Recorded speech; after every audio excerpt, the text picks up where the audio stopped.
If you have an idea that you genuinely think is good, don't let some idiot talk you out of it.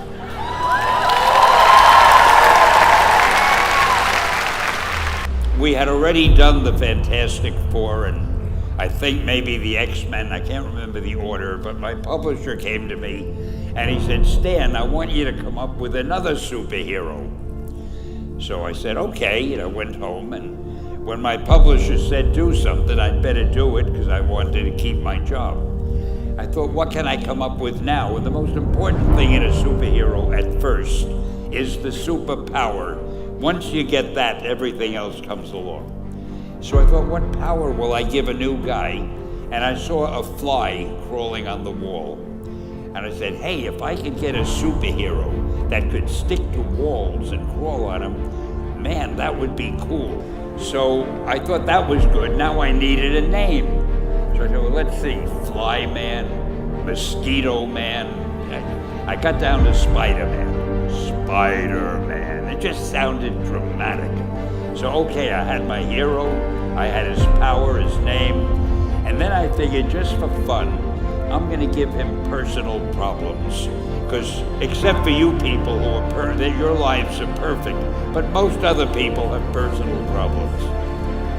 And then I thought I'd make him a teenager, because there were no teenage superheroes that I knew of at the time. So armed with all that wonderful material, those great ideas, I ran into my publisher's office and I told him. This was my reaction, the reaction he gave me. Stan, that is the worst idea I have ever heard. First of all, and he started to give me his, because he's a very logical man, very intellectual. First of all, people hate spiders, so you can't call a hero Spider-Man. You want him to be a teenager? Teenagers can only be sidekicks. And you want him to have personal problems? Stan, don't you know what a superhero is? They don't have personal problems. Well, I left the office disappointed, but obviously a much wiser man. And I couldn't get Spider-Man out of my system. So we were about to kill a magazine. I think it was called Amazing Fantasy. It wasn't selling well, and we were sending the last issue to press. When you do the last issue of a magazine, nobody cares what you put in it because the book is dying. Just to get it out of my system, I put Spider-Man in Amazing Fantasy, featured him on the cover, forgot about it. A month later, all the sales figures came in. My publisher came racing into my office. Stan, you remember that character we both loved so much, Spider-Man? He said, let's do him as a series.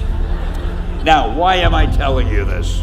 Besides the fact that I have to kill a little time.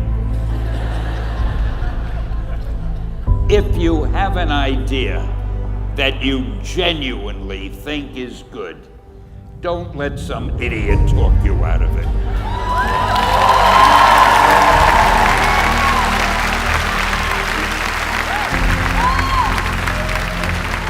Now, that doesn't mean that every wild notion you come up with is going to be genius, but if there is something that you feel is good, something you want to do, something that means something to you, try to do it.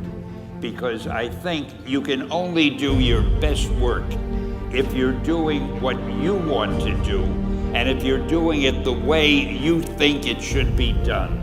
Just do your thing, do it as well as that's the important thing. Don't shirk. Whatever you do, give it your best shot. You'll be glad you did. Excelsior!